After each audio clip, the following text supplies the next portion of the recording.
to Thank you. introduce special guest of honor of tonight, Dr. Pavan Duggal, Advocate Supreme Court, to deliver his speech. Welcome, Dr. Duggal. Dr. Duggal is a practicing advocate, Supreme Court of India. He has made an immense impact with an international reputation as an expert and authority on cyber law, cyber security law, artificial intelligence law, and e-commerce law. Dr. Duggal has been acknowledged as one of the top 4 cyber lawyers around the world. World Domain Day recognizes him as one of the top 10 cyber lawyers around the world. He is the founder and chairman of International Commission of Cyber Security Law. He is also the president of Cyber Laws. He is also heading the Artificial Intelligence Law Hub and Blockchain Law Epicenter. He heads his own law firm, Pavan Duggal Associates, which has practice areas amongst others in cyber law, business processing, outsourcing law, intellectual property rights and information technology law, information security law, defense, biotech and corporate law. Dr. Duggal is a regular on the lecture circuit. He has spoken at over 2,000 conferences, seminars and workshops in the last 7 years and has lectured extensively in select law colleges. As a writer, he has made his mark with 130 books on various aspects of the law in the last 20 years. He has contributed a continuing weekly column on diverse aspects of the law titled Brief Cases to the Economic Times for the last 7 years. Welcome, Dr. Duggal. The stage is yours, sir. Thank you, ma'am, for giving me this opportunity. It's indeed a very humbling experience to be amongst such a distinguished galaxy of experts and thought leaders. Thank you for giving me this opportunity. I was told to talk about certain issues pertaining to data protection and privacy framework and some cyber legal perspectives. I have a small presentation, so I thought I will just try to share that presentation with all of you.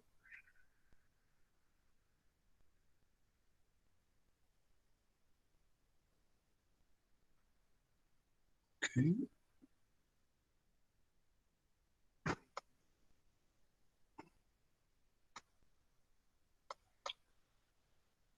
Okay, so somebody in the technical stuff will have to assist me. I have this presentation and I was just wanting to show this.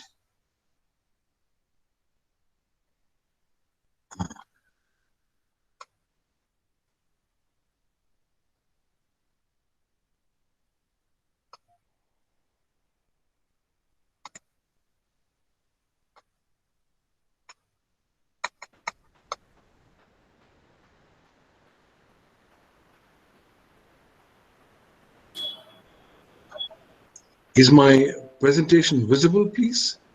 Yes, sir. Okay, thank you, ma'am. Data protection and policy framework in India is a very, very topical and contentious issues at the same time, primarily because it impacts almost all of us. We have now purely transmigrated from becoming just human beings to becoming data entities who are constantly generating data on a 24/7 basis. No wonder we are all part of the great Indian vomiting revolution, where Indians are vomiting information about their personal, professional, and social lives without understanding the legal ramifications. So when in the second week of January 2021, WhatsApp announces unilaterally that it has amended its privacy policy and that you have no choices as Indians, you either accept those amended privacy policy or exit the platform, it actually generates huge volumes of protest. Such big is the protest that WhatsApp is now compelled to postpone the implementation of its amended privacy policy till May 2021. But nonetheless, I find that one key element of the COVID-19 times has been massive increase of cybersecurity breaches. These breaches are targeting not just critical information infrastructure, but also vaccines, R&D labs, health services, banking and financial networks, and ultimately governmental networks per se. The recent Mumbai outage is also incidentally being now attributed to a cyber security attack that's happening. And these cybersecurity attacks have a direct impact upon both the data protection and the enjoyment of privacy. No wonder the costs are constantly escalating. As per one estimate, the world has already lost more than 6 trillion US dollars to cyber crimes in 2020. By 2021, we will be losing as a nation, as a world, more than 8 trillion US dollars. Our dependence on the internet as the foundational lifeline of our times during COVID-19 has now begun to start seeing new ramifications. Video conferencing has now become a way of life, and we are generating video data. However, who's got the legal rights for the same? Do I have my data protection rights on the video content that I generate during my video conferencing session? Do I have any privacy using video conferencing? Interesting questions, because work from home has now changed the ecosystem. COVID-19 has become the most significant game-changing moment in our lives. And COVID-19 has also brought forward immense new changes in terms of working, including working from home, studying from home, which have changed the paradigm of both data protection as also privacy at the global, regional, and Indian levels. But clearly, when you're working from home, cybersecurity is not your topmost priority. No wonder the number of attacks on devices which are used by employees to work from home have quadrupled in the last few months. More and more people have lost data while working from home. And no wonder your personal privacy and your data privacy is now being compromised thanks to massive ransomware attacks. Every 11 seconds, one company anywhere in the world becomes a victim of a ransomware attack. So where does this all lead up to? Nationally, there's a big policy vacuum. There's no international cybersecurity law in place. So how do you deal with this paradigm which has a direct impact upon data protection and on privacy? So countries have said, we are not waiting for the international policy vacuum to specifically be filled up. We are coming up with our own distinctive national legislations on cybersecurity.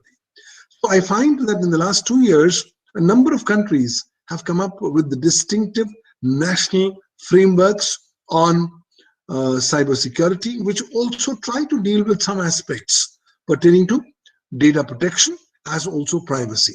So whether it's China, whether it's Vietnam, whether it's Singapore, their cybersecurity laws are beginning to become and look as multi-dimensional laws which have equal applicability in the direction of protection of data as also personal and privacy protection. Well, with the coming of COVID-19, we are seeing history being repeated, not just in terms of the public health emergency, but also in terms of the advent of the golden age of cybercrime. The golden age of cybercrime has begun, and we are now seeing huge volumes, new manifestations and avatars of cybercrimes and their massive impact, something that we have not seen in the last 50 years. And I think these cybercrimes are going to have a prejudicial impact upon both the paradigms of data protection as also privacy. On top of it, with artificial intelligence increasingly now focusing in the central mainstream of our lives, we are seeing that AI is being used for breaching the cybersecurity of data and is also being used for the purposes of protecting the cybersecurity of data, which again has an impact upon personal privacy and data privacy. On top of it, we are all surrounded by Internet of Things.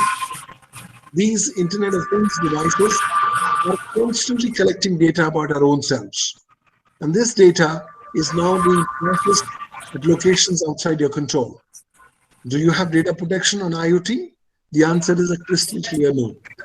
Do you have privacy on IoT? I'm not so sure, because IoT devices are almost invariably always recording you. So the question of having any data privacy or personal privacy appears to be a moot issue. The coming of blockchains, I think more and more mature data is now being generated within the form of electronic governance applications or whether the use of blockchains in banking and financial networks. So clearly, blockchains are going to have an impact upon both personal privacy and also upon data protection. Can we request the relevant people to mute their mics, please? Please, everyone, mute your own mic. Thank you. अच्छा Clearly, in today's world, we are so much dependent on facial recognition because our face is our identity, our passport. Yet with machines now facing us and recording our facial recognition expressions and other electronic records connected therewith, there are immense challenges of protecting the data of facial recognition. Do you have access to your facial recognition data that is invariably generated by the facial recognition cameras? Can you say you are entitled to privacy from therein? Or do the sovereign governments believe that the right to sovereignly govern and protect cybersecurity is far more paramount than your respective expectation of data privacy or data protection? On top of it, complicating the entire scenario is the entire issue of darknets. Well, the darknet is the deep underbelly of the internet, and as its deep underbelly, it is now resident to humongous volumes of information that are generated by anonymous entities. How do you ensure data protection on the darknet? How do you ensure privacy protection or protection of your data or personal privacy on the darknet? Moot questions, but are increasingly gaining more significance because of more and more people moving to the darknet for both legitimate and illegitimate purposes. Well, the coming of the General Data Protection Regulation came in as a breath of fresh air. It was initially a European gold standard, but soon became an international gold standard since it had extraterritorial applicability. And today, without even specifically targeting India, GDPR applies to all those Indian entities that are collecting, processing, or transmitting data belonging to European Union citizens. And I think that's been a great inspirational force for a lot of countries to come up with their own dedicated data protection laws per se. In India, we have this huge problem of Aadhaar. On Aadhaar lies our not just sensitive personal data, but also our biometrics. And that's all shared in the Central Identities Data Repository. Whether it's safe or not is a moot question, but we have seen massive leakages of Aadhaar data and so many FIRs being registered, leading directly to violation of expectation of data privacy as also personal privacy. And those issues have to be also appropriately addressed by the Indian approach. Well, data is the new oil, the new parameter of the data economy. And that being so, this is going to be the great mover and shaker of our times. In India, we do not have a dedicated data protection law. The Information Technology Act is not a data protection law. So the government has now come up with a Personal Data Protection Bill 2019, which it presented before the Indian Parliament, and the Joint Parliamentary Committee is still seized of this particular examination of the bill. Until such time, this bill does not come into force, the Indian Cyber Law, being the Information Technology Act 2000, will be the only applicable and available law in India pertaining to not just protection of data in the electronic form, but also protection of digital privacy and data privacy. Now, when I look at the way the present proposed law of Personal Data Protection Bill 2019 has been drafted, it's been drafted in very, very broad terms. And clearly, we are yet to see the final recommendations and report of the Joint Parliamentary Committee. We don't know what they are going to be making changes, but as per one public domain report, about 89 odd amendments are being sought to be introduced by the Joint Parliamentary Committee. Now, once these reports and these proposed amendments come back to the government, it will be up to them as to which ones the government will accept, others and which others they will not. And finally, the government hopes to put this back in the Parliament for appropriate passage. Well, if reports are to be believed, India should have a data protection law before May 2021. But having said that, everything depends on how quickly the government wants to move. But clearly, when I look at the provisions of the Personal Data Protection Bill 2019, I find that they have defined sensitive personal data in very, very broad terms to include healthcare data like private information you share with your doctor or healthcare apps, financial data, banking or payment information, sexual orientation, biometrics, facial images, fingerprints, iris scans, caste or tribe or religious or political beliefs. However, the term critical personal data has still not been defined under the law. Now, personal data, again, has been defined very broadly to include any information that's collected online or offline, which can be used to identify a person, like name, address, phone number, location, shopping history, photographs, telephone records, food preferences, movie preferences, online search history, messages, devices users own, and the social media activity. The entire proposed bill is going and promoting the concepts of consent, purpose limitation, storage limitation, and data minimization. It's actually laid down a number of obligations on agencies that are collecting personal data in the form of data fiduciaries to collect only that data that's required for a specific purpose or with the specific consent of the individual or data principal. Well, you have seen the conferring of various rights on individuals to obtain personal data, correct inaccurate data, erase data, update data, port data to other fiduciaries, and the like.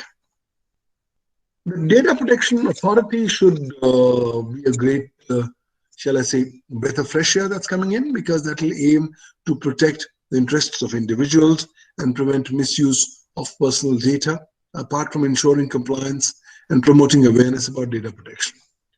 Now, the social media intermediaries are important players in this data ecosystem.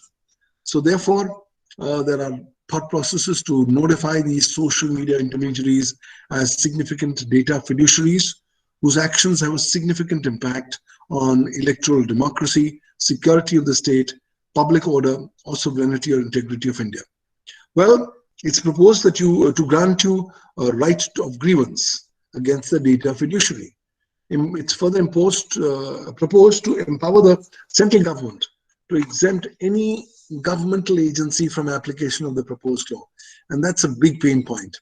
A lot of people are saying this entire bill is so lopsided in favor of the government that the government, being the biggest data collector, tends not to be governed by this law because of the exemptions that will be provided therein. So further, the law is seeking to empower the Data Protection Authority of India to specify the code of practice to promote good practices of data protection.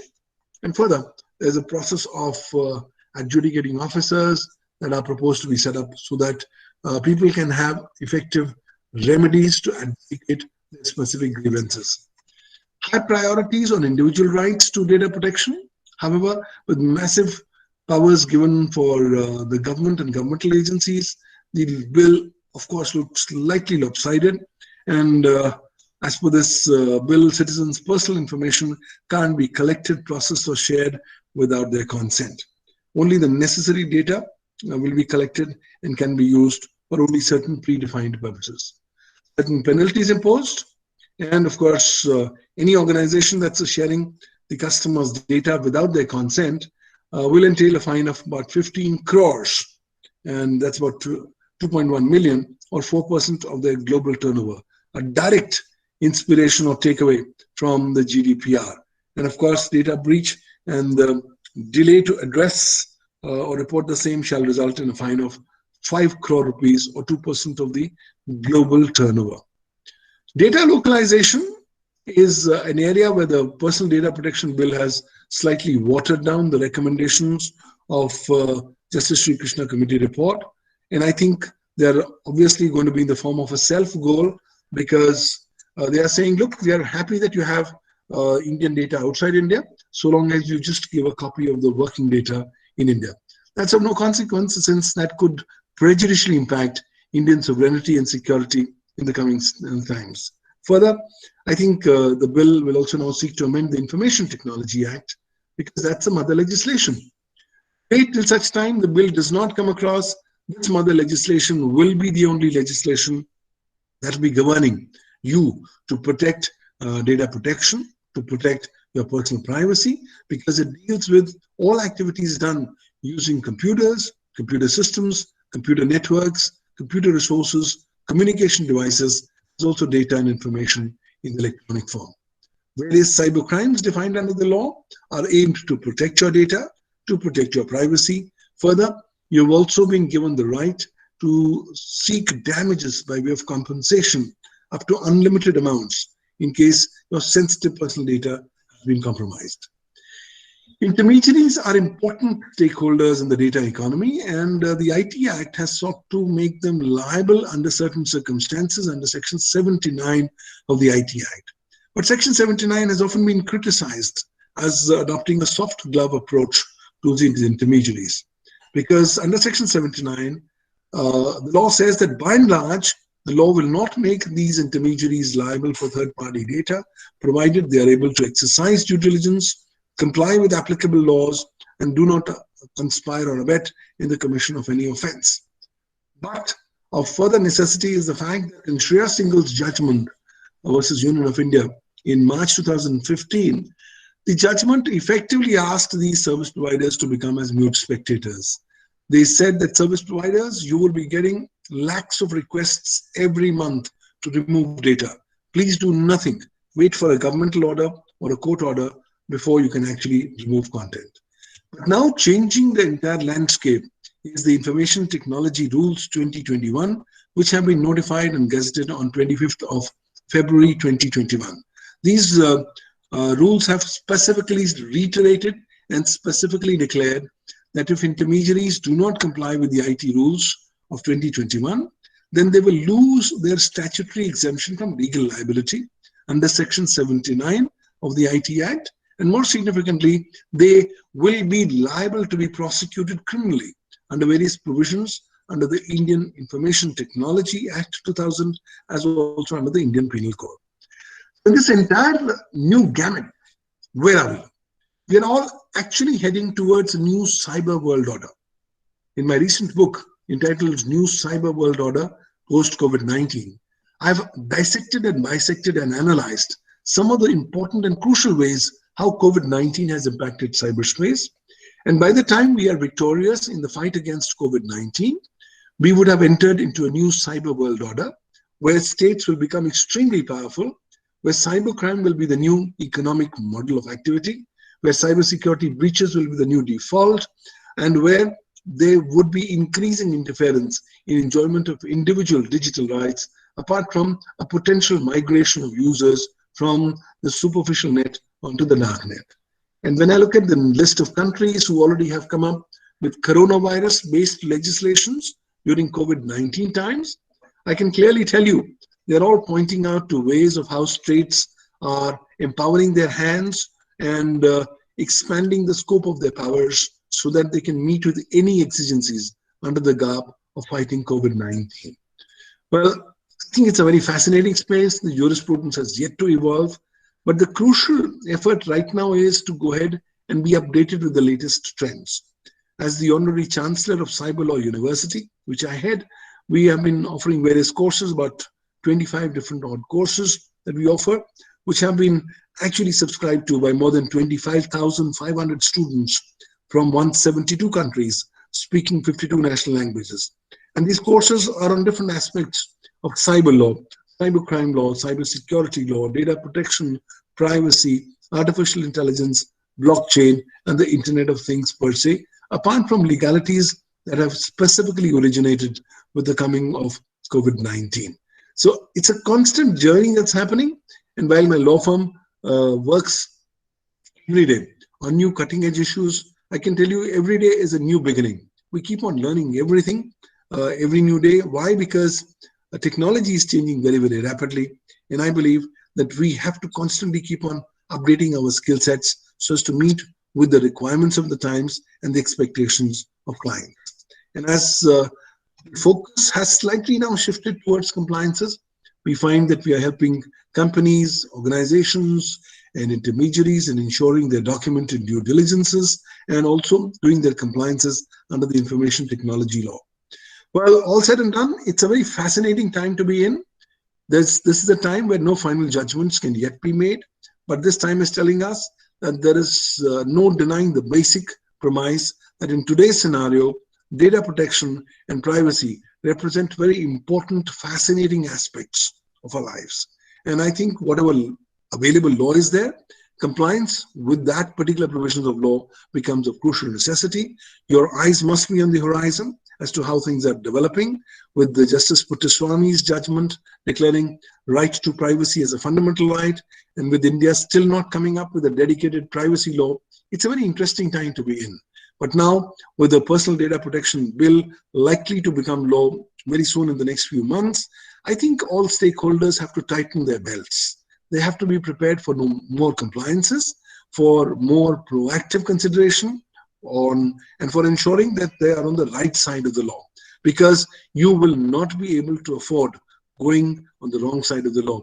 A 15 crore penalty is too big for any kind of a business, and I think if we can now learn our lessons and before this new law comes in, ensure our documented compliances with the applicable law, being the Information Technology Act 2000, that could also be a great starting point. But keep your eyes on the horizon as things happen, because this is a constantly changing paradigm, and you will have to constantly keep on updating your skill sets on how these newly emerging and fast-paced changing developments are taking place in the area of data protection, as also privacy, both personal privacy and data privacy. It's been a pleasure talking to you this evening. I'm very honored by this particular honor that's been given to me. And with that, I hand this over back to the moderator. Thank you. Thank you, Dr. Duggal. It was an enriching session. But sir, we have two questions for you. One has asked that kindly let us know about the clear legal guidelines about the popular cryptocurrencies regulations and hypervisors, and how servers used for dark web for access to the law enforcement agencies, whether any legal framework has been established or not. Thank you, ma'am, for those questions. The first question is on cryptocurrency bill. The government has stated that it will be coming up with the cryptocurrency bill during the present session of Parliament, which they say is going to not just go ahead and ban all private cryptocurrencies, but is also expected to give a legal framework for boosting or supporting a national digital currency. Very, very interesting times, because India has been pretty much flip-flop in its approach on cryptocurrencies and blockchains. By and large, I found that India has invariably always missed the bus when it comes to emerging technologies.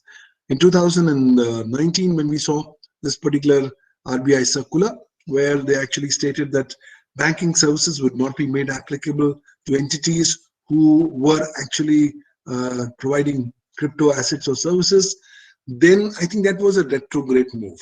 That move ultimately went to be set aside by the Supreme Court. But then the Supreme Court reiterated in the IMI judgment that, look, while the RBI circular is set aside, we once again reiterate the power and the supremacy of the Reserve Bank of India to determine all issues pertaining to crypto assets and currencies. Now, that being so, the regulator is now coming up with a national digital currency. Now, if you're wanting to completely ban all private cryptocurrencies, that again is a move in the wrong direction, primarily because cryptocurrencies are here to stay. Let's, as a nation, not dig our heads into deep sand and adopt an ostrich approach. We need to ensure of how we can enablingly regulate these private cryptocurrencies. And as far as coming up with the concept of a national digital currency is concerned, it's bound to raise a number of challenges. As of now, we still don't know the exact text of the crypto bill, but whatever is based in the public domain that's being reported, they are saying that this national digital currency will be moderated and will be run by the regulator. Now, what will be that currency? How legal will it be? Will it be valid outside India? What will be the legal validity within India? And what happens if there are people who are having disputes vis-a-vis the said currency? What will be the dispute mechanism? What kind of a redress mechanisms will people have whenever they find that they have been either cheated or they have been made a victim of a cybercrime as a result of the usage or reliance upon such national digital currency? So there are a lot of these interesting questions which hopefully could be answered by the crypto bill. We'll have to wait and watch, because the merit is ultimately in the detail. So we'll have to wait and watch what kind of details is the crypto bill coming up with. And for that, appropriate changes will have to be made, not just under the Information Technology Act 2000, but also in the Reserve Bank of India Act. Also, I think India must not go ahead and reinvent the wheel. The time has come that India must be able to assimilate the learnings of other stakeholders and other nation states in this direction. It will be great if India can actually learn from the experiences of countries like Belarus, like Estonia and Malta, who have all come up with the distinctive legislations on crypto assets and cryptocurrencies. I've been involved with the Belarus legislation, and I can tell you there are a number of learnings therein for India as well. Now, whether India takes that learnings or whether it decides to reinvent the wheel is something that we'll have to wait and watch as time passes by. But clearly, this particular move can be a make or break move. Why? Because already the last move was a disaster when we actually said that we are banning Bitcoins in India, because that led to all Bitcoin stakeholders and investors running away from the Indian jurisdiction. So it was the Dubais and the Singapores of the world that actually benefited from the Indian approach of trying to ban Bitcoins. I agree there is a lot of speculation, but in this speculative world, more and more countries are now adopting enabling regulation for the purposes of benefiting from this entire cryptocurrency ecosystem. I think India needs to really adopt in this direction. We'll have to wait and watch what finally happens in the crypto bill. As regards your second question as to how our law enforcement agencies are prepared to deal with darknet, I can tell you that our preparedness levels for the law enforcement agencies to deal with darknet matters is at a very, very nascent stage. Well, today, most of the law enforcement agencies are still struggling to specifically address the issues pertaining to detection, investigation, and prosecution of cyber crimes on the superficial net. They have still not identified ways of how they can go ahead and try to track down cyber crimes on the darknet. But fortunately, there's a silver lining. The Interpol has already begun now training police officers on new techniques and methodologies of how to investigate cyber crimes on the darknet. A lot of work needs to be done, but I think we must first begin by changing our mindsets. Talk to a random sample of law enforcement agencies, and the chances is that they are going to dismiss the suggestion that darknet exists. Today, darknet is a ground reality. As per one estimate, it is more than 500 times the size of the superficial net. So very quickly, we will have to come up with appropriate legal frameworks so as to regulate activities on the darknet. Further, law enforcement agencies will now increasingly have to come up with new mechanisms, approaches, and strategies, as also methodologies on how to deal with the entire contentious issues of attribution of cybercrimes on the darknet, and how they can proceed forward in the direction of detection, investigation, and prosecution of darknet crimes. There's a huge area of capacity building that needs to be done in this direction, and I hope that the law enforcement agencies in India should work in this direction in the coming times. Thanks. Thank you, sir. There is one more question for you. But before that, I will request you, someone has asked for the course link to be pasted in the chat box, sir. Okay, now I move on to the question. Sir, kindly let us know the cyber legal implications in situations wherein certain departments of government are engaging in sale of personal data for consideration. For example, the RTA in Telangana is selling the database for consideration to corporate companies based on their turnover. If government departments are being exempt from data protection laws, then how can privacy be protected? That is one of the fundamental problems of the new Personal Data Protection Bill. If you are going to exempt the entire governmental agencies from the strict compliance with the parameters of the Personal Data Protection Bill, then it will be a mockery of a legislation. It will be half-baked legislation, and it will be a broken house from the word go. So if you're going to deal holistically to the entire phenomenon of data protection, then clearly the governmental agencies also have to be specifically brought under rein. Now, the incidents that you mentioned clearly can be brought within the ambit of the current Section 43A of the Information Technology Act 2000, where affected persons can actually sue the relevant governmental department for unlimited damages by way of compensation. But majority of the people are not much aware of the legal remedies that are available to them. Ideally, the government is the biggest collector, the biggest data repository of data, and therefore they have to be straddled with more stringent responsibilities. We understand that the data is required for sovereign governance purposes, but not every data is going to be required for sovereign governance purposes, and there has to be certain checks and balances and certain restrictions that need to be imposed. Otherwise, people's confidence in the intrinsic ability of the legal frameworks so as to deal with data protection could be eroded in the coming times. So hopefully we expect that this voices go to the concerned relevant ears of the policy makers. But if I'm looking at the trend, how it's happening globally, countries are not even bothered with these. Countries have begun to start realizing that their data is the basis for their cyber sovereignty.